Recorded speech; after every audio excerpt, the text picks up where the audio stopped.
1995 में एक परिवार में बड़ी अजीब घटना ने सबको हिलाकर रख दिया था।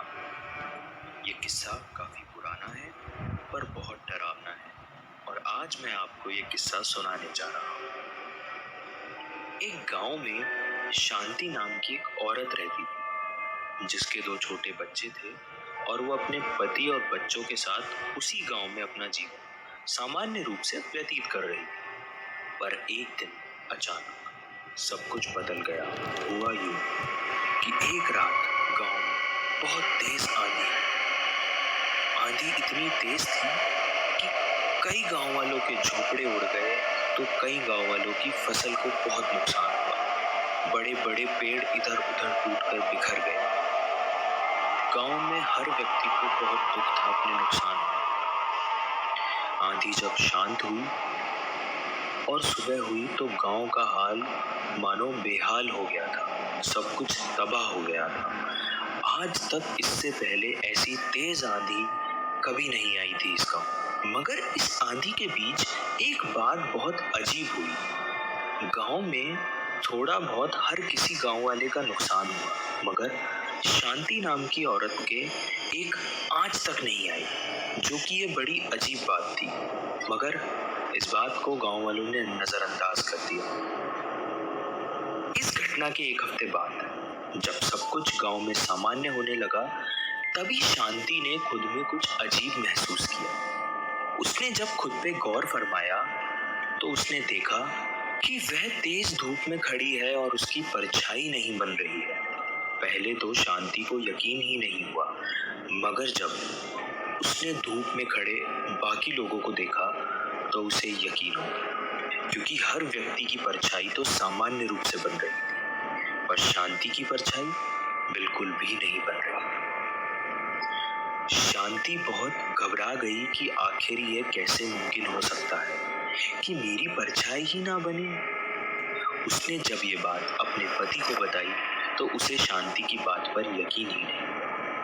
पर जब शांति ने अपने साथ अपने पति को धूप में ले जाकर अपने हाथ को दिखाया तो उसके पति के होश उड़ जाते हैं। वह देखता है कि शांति की परछाई सचमुच नहीं बन रही। शांति और उसके पति ने यही सोचा कि इस बात की भनक किसी को भी नहीं लगनी चाहिए, वरना गांव वाले उन्हें शायद डायन समझ जान से मार देते। इसी डर से उन्होंने इस बात को किसी को भी नहीं बताया।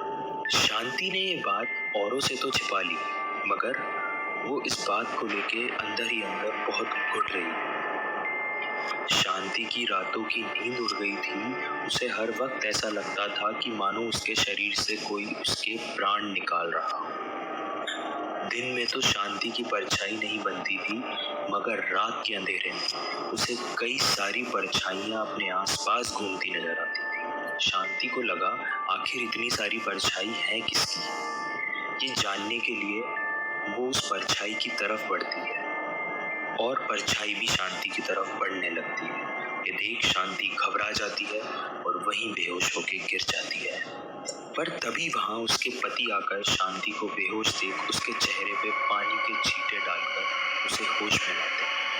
होश में आने के बाद वो सारी बातें अपने पति को बताती है, जिसके बाद वो दोनों फैसला लेते हैं कि वे दोनों इस गांव को छोड़कर अगले ही दिन रात में हमेशा हमेशा के लिए चले जाएंगे। मगर कहावत है कि दीवार के भी कान होते हैं और ये बात बिल्कुल सच साबित हुई। पता नहीं कैसे इस बात की भनक गांव वालों को लग गई थी और अगली ही सुबह गांव वाले एकजुट होकर शांति के घर आ धमके। उन्होंने शांति से कहा कि तुम बाहर आओ और इस धूप में खड़ी हो जाओ, और अगर ये बात सच निकली तो हम तुम्हें जीवित छोड़ देंगे और तुम इस गांव को छोड़कर हमेशा के लिए चली जाना। शांति डर के मारे रोने लगती है। वो जानती थी कि आज उसे गांव वाले नहीं छोड़ेंगे। लोगों ने उसे धूप में खड़ा किया तो देखा कि सच में उसकी परछाई नहीं बन रही थी। वहां मौजूद सारे गांव वालों के होश उड़ जाते हैं। वे समझ गए थे कि ये कोई आम औरत नहीं, ये एक डायन है। उन्होंने शांति को जान से मारने का फैसला किया और गांव वालों ने उसे जिंदा जमीन में दफन करने का फैसला लिया। शांति रो रो कर कह रही थी कि मैं कोई डायन नहीं हूँ, मेरे दो छोटे बच्चे हैं, मुझे मत मारो, मुझे मत मारो। पर गांव वालों ने उसकी एक भी नहीं सुनी और उसे जिंदा जमीन में दफन कर दिया। उसी दौरान जब उसके पति ने इस बात का विरोध किया और उन गांव वालों को रोकने की कोशिश की, तो गांव वालों ने उसके पति की पिटाई करके उसे एक तरफ कर दिया। फिर उसी रात उस गांव में बहुत तेज आंधी आई, सब कुछ टूटकर इधर उधर बिखर रहा था। तभी शांति का पति शांति की कब्र के पास पहुंचा और उसे खोदने लगता है। तेज आंधी की वजह से उसे बहुत कठिनाई होती है, मगर वो रुकता नहीं है। अपनी आंखों पे हाथ ढक एक हाथ से मिट्टी खोदने लगता है और सोचता है कि बस मुझे शांति की लाश मिल जाए तो मैं उसे यहाँ से ले जाकर उसका अंतिम संस्कार कर दूँ। वे लगातार मिट्टी को खोदता है और कुछ ही देर बाद उसे शांति की लाश दिखती है और अगले ही पल शांति खड़ी हो उठती है और यह देख उसका पति बहुत घबरा जाता है और डर जाता है। वह सोचता है कि मैं तो इसकी लाश ले जाने आया था, मगर शांति तो जिंदा है। उन्होंने उसी रात इस गांव को छोड़कर जाने का फैसला किया और जाते जाते शांति ने ये श्राप दिया कि आज के बाद इस गांव पे आत्माओं का डेरा होगा और वो आत्माएं इस गांव में रहते हर एक इंसान को एक एक करके मार डालेगी।